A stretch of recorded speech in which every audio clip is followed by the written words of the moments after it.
2 साल के बैन के बाद फिर से भारत में वापस आ रहा है टिकटॉक। भारत सरकार ने 2022 में टिकटॉक को बैन कर दिया था।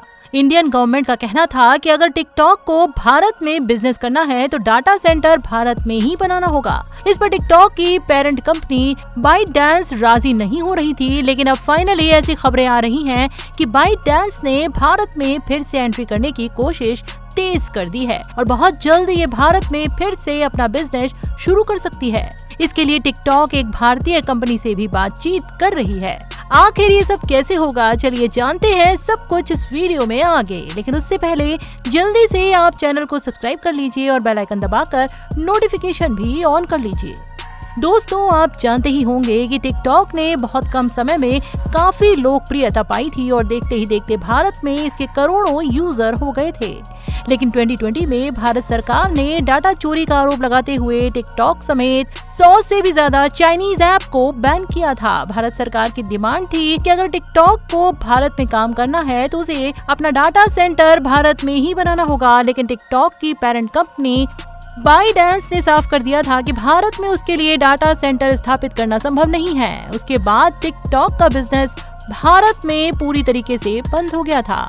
बैन के बाद कुछ लोग उम्मीद कर रहे थे कि शायद टिकटॉक की वापसी हो जाएगी, लेकिन 2 साल से भी अधिक बीत जाने के बाद अब तक टिकटॉक की वापसी भारत में नहीं हुई है। लेकिन अब ऐसी खबरें आ रही हैं कि टिकटॉक के तेवर थोड़े ठंडे पड़े हैं और अब वो भारत में फिर से एंट्री करने का विचार कर रहा है। क्योंकि भारत सरकार ने शर्त रखी है कि अगर टिकटॉक को भारत में बिजनेस करना है तो उसे डाटा सेंटर भारत में ही स्थापित करना होगा।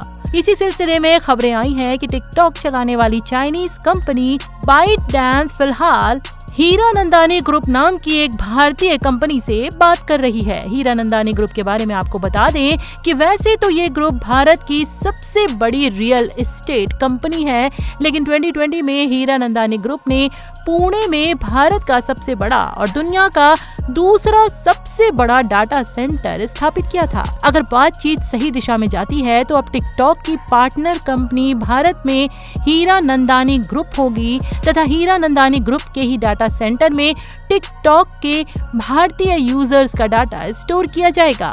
इस तरह भारत सरकार की शर्तें भी पूरी हो जाएंगी और टिकटॉक की फिर से एंट्री भी भारत में हो जाएगी। फिलहाल बातचीत शुरुआती स्टेज में है, लेकिन माना जा रहा है कि बहुत जल्द सब कुछ फाइनल हो जाएगा और फिर टिकटॉक भारत में अपना कारोबार शुरू कर सकता है। हालांकि कुछ एक्सपर्ट्स कह रहे हैं कि टिकटॉक के नाम में कुछ फेरबदल देखने को मिल सकती है। दोस्तों, आपके अनुसार टिकटॉक की री एंट्री इंडिया में होनी चाहिए या नहीं, कमेंट बॉक्स में जरूर बताएं। वीडियो अच्छी लगी हो तो इसे लाइक और शेयर करें और इसी तरह की लेटेस्ट खबरों के लिए इस चैनल को सब्सक्राइब कर बेल आइकन दबा लें और हमारे साथ लगातार जुड़े रहें। तो देखते रहें आपका अपना पसंदीदा चैनल यू थिंक हिंदी।